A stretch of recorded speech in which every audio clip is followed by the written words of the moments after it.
scrutiny of the alleged references to Muhammad in the Bible as a prophet, they absolutely have no relation to the prophet of Muhammad, nor prophesy his coming. Muhammad is not mentioned in the Old Testament.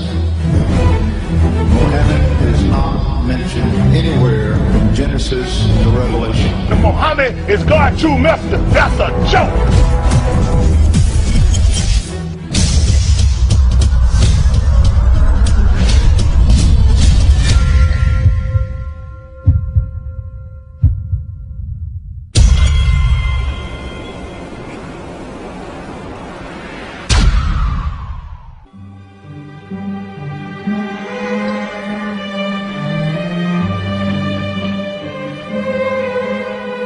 Lo, we inspire thee as we inspired Noah and the prophets after him, as we inspired Abraham and Ishmael and Isaac and Jacob and the tribes, and Jesus and Job and Jonah and Aaron and Solomon, and as we imparted unto David the Psalms.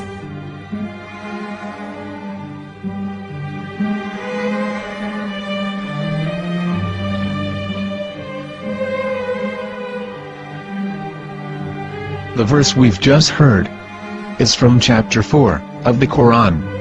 In the verse, God is affirming to humanity that Muhammad is indeed the recipient of a divine guidance, just as Noah, Abraham, and the rest of the prophets.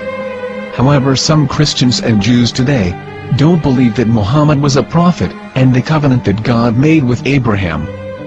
And since the Quran is not their book of authority, in this video I'm going to show you that the book you're holding in your hands contains the name off the seal of prophethood, the Prophet Muhammad.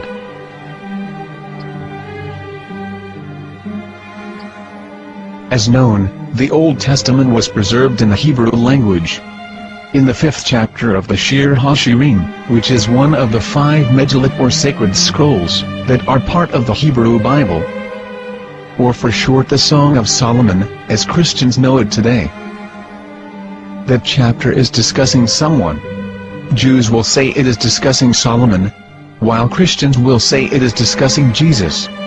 Considering this is the Songs of Solomon, it would seem logical that it is discussing Solomon. The verses, describing this mystery man, have the narrator's speech conjugated in the feminine, meaning it is a woman who is describing this man. So it is possible that it is one of Solomon's wives discussing her husband Solomon. However, Christians assert that Jesus is being discussed, and that the chapter is describing a man who was not yet alive at that point. A prophecy.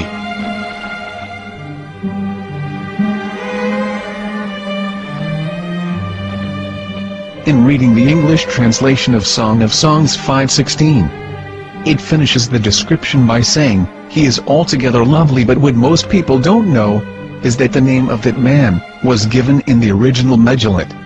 Here is verse 16, and how it is written in ancient Hebrew, before introducing the vowels, in the 8th century.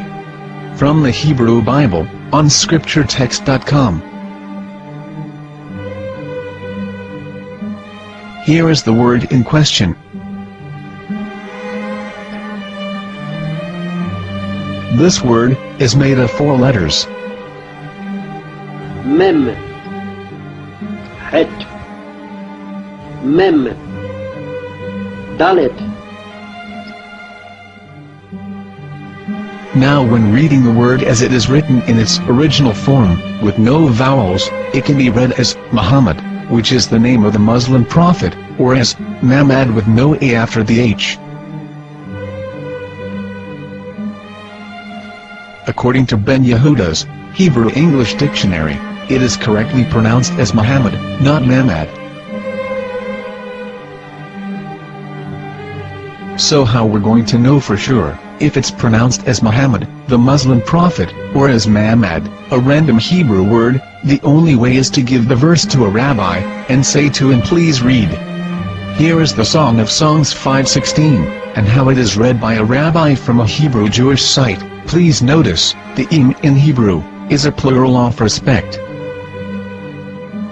Hiko mantakim vechullo Mahamadim ze dodi ve zer'i benot Yerushalayim. Hiko mantakim וכולו מחמד, מחמד, מחמד, מחמד, מחמד, מחמד דין. זה דודי וזרעי בנות ירושלים.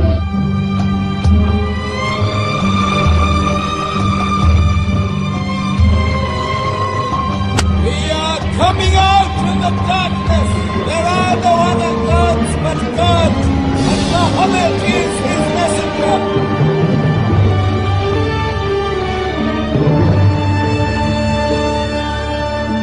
Let the world hear. חיכו ממתקים וכולו מחמד דין. זה דודי וזרעי בנות ירושלים. חיכו ממתקים וכולו מחמד, מחמד, מחמד, מחמד, מחמד, מחמד דין. זה דודי וזרעי בנות ירושלים.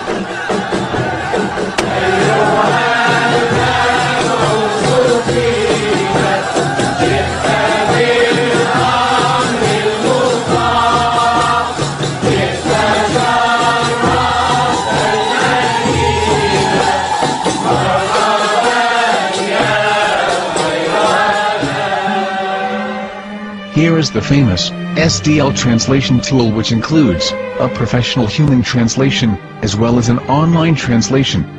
We're going to copy our Hebrew word of the Song of Songs, directly from the Jewish site. It's the same site, where you can hear the rabbi reading the verse in Hebrew. All links are in the description, so, we're going to copy the word and paste it, and ask, please translate. Are they going to translate the meaning of the name of that person? As the Bible translators did. Which is the praised and the lovely one, or are they going to keep the name as it is? Well, see it yourself. Here is the World Lingo translator. The result is the same. It's Muhammad. We have no right. We have no right to translate names of anybody. Anybody. Your name should be retained. Mr. Black is Mr. Black, though he's white. You have no right to translate names of people. But they have been doing that. Muhammad ibn, they translated as altogether left. But the word Muhammad is there in the Hebrew language. The word Muhammad is there in the Hebrew language.